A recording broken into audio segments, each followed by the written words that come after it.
Talk about Storm Team 8. We're not kidding. Take a look. It's got the whole team out this morning. And Ed's over here. Yes. Yeah, Ed is over here. So we got 4 in here. Of course, Ian was out reporting over on the East Coast. But thanks, guys. Yeah, we're very excited about Max Defender 8, our brand new 1,000,000-watt S-band Doppler radar. And we've been using that to spot the storm because this has a much greater distance than anything we've had before, guys. We could see yesterday 300 miles. We could see the eye of the storm over the Bahamas. Which is just crazy because not only is that a long distance, but there's also bands of rain in between. And usually without that 1,000,000-watt power, you would stop at the first few bands. We saw all the way through the bands and to the eye, 300 miles offshore. Pretty excited about it. Go ahead and take a look, and you can see here on our Max Defender 8, we've been continuing to show the loop from this and how far it can observe out from our site in the Tampa Bay area. And we're spotting the inner eye wall. Kind of a replacement cycle's been going on for several hours, and the outer wall is trying to take over. During that period, it can weaken a little bit, and I think we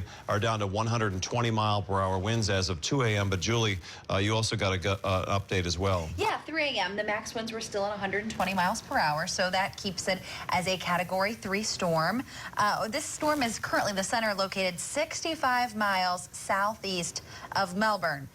And Melbourne, we've had reports of wind gusts up to 63 miles per hour. This is just so far. You can see that eye still to the southeast, so we'll likely see stronger gusts as we head into the next couple of hours. Maximum gusts in Vero Beach to 71 miles per hour. Now, that's just below hurricane strength. And as that eye gets closer to land, we'll see some of these wind gusts, I'm sure, increase that are reported. Yeah, and the stronger winds are essentially offshore here, and they'll be coming onshore west of the eye itself. The stronger winds overall are to the east or to the right front quadrant of the storm itself, but we'll still get some stronger winds coming off the west side that'll move as rain bands across the state today, including, as you just saw there, in the Sebring area. This is our radar network. We're actually tapping into Melbourne Doppler radar to get this view, but we do see a whole lot farther than we used to with our old radar, so we're very excited to have this technology at the moment. Quite a few lightning strikes in the outer bands. We've seen those way out in the Atlantic, and on the western side, you can see a few lightning strikes in that band that's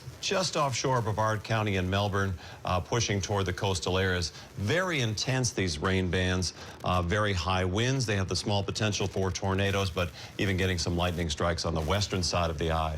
Now, I wouldn't be surprised if maybe, just a few miles offshore, certainly hurricane force, and then very strong tropical storm force winds on land in those barrier islands just off Florida's east coast. And, we also have to worry about surge as we head into the next few hours north of this system. Some of our surge projects have potential to up to 10 feet, which would obviously cause some severe flooding right along the coast. But not for our area, thank goodness. Thankfully. We don't have the huge flooding potential. Right. We always knew for us it would be some strong winds that could possibly bring some trees and power lines down and things like that. Yeah, we in Polk County, Highlands County, and all points east out to Pinellas and Sarasota and up into Citrus County, we're on the weaker side of this system, so we knew that. And hopefully this storm will continue to stay offshore.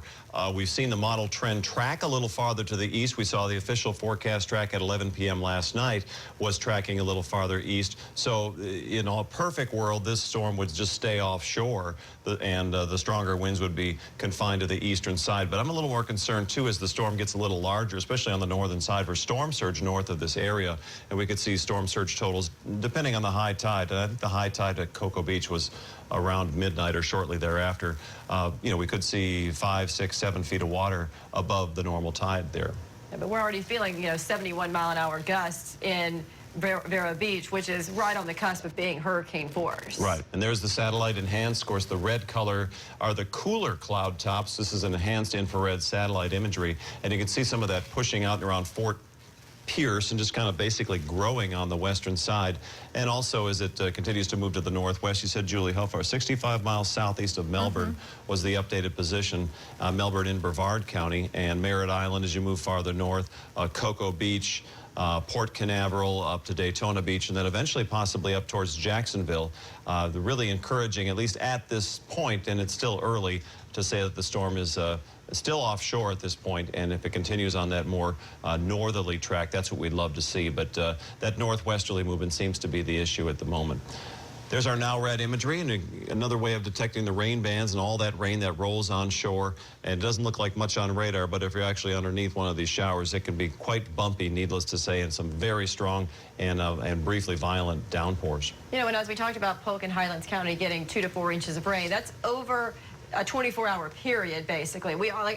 As we mentioned, we always knew this wasn't going to be a huge flooding potential. You may be thinking, well, it's not raining in Polk and Highlands County now, or it's not raining a lot. Well, you know, it's going to stack up starting yesterday all the way through basically early tomorrow morning. Right. Or tomorrow being Saturday morning. Right, extreme eastern portions, and that's what we've always been saying. So, okay, 120-mile-per-hour winds. This is as of 3 a.m., according to the National Hurricane Center. They've been doing hourly updates, typically not as frequent, these updates, but because of where the storm's proximity to the East Coast and the potential danger there, for obvious reasons, they're doing more frequent updates. So this is for Friday at 8 a.m., and this is getting about 5 hours away, very close to Cape Canaveral. And the forecast track, as I mentioned, was a little bit farther east of that, but to Cape Canaveral does kind of stick out a little bit into the Atlantic. And we'll get a complete new forecast from the Hurricane Center at 5 a.m. And usually it comes in between about 4:50 and 5 a.m. So that's less than 2 hours from now. And then we'll see if this trend that's keeping it off slightly farther east continues. And we sure hope that it does for everybody between the Cape up toward Jacksonville. And you notice by Friday night, this storm is near the Jacksonville area, and then will continue to weaken as it moves near the Carolinas. And then that interesting feature we've been watching, that loop and potentially curving back around. But it's important to note, look how quickly it weakens when it does start that loop back south, weakens into a tropical storm, in fact, as we head into early next week. So we'll have to just watch and see what it does at this point for us. You know, we're just trying to get through the next 24 hours or so here in Florida. Absolutely. And keep in mind, the storm has not yet made contact with the coast. We hope it stays offshore, but it's moving closer to that point right now. So really have not seen yet the worst effects along those coastal areas, guys.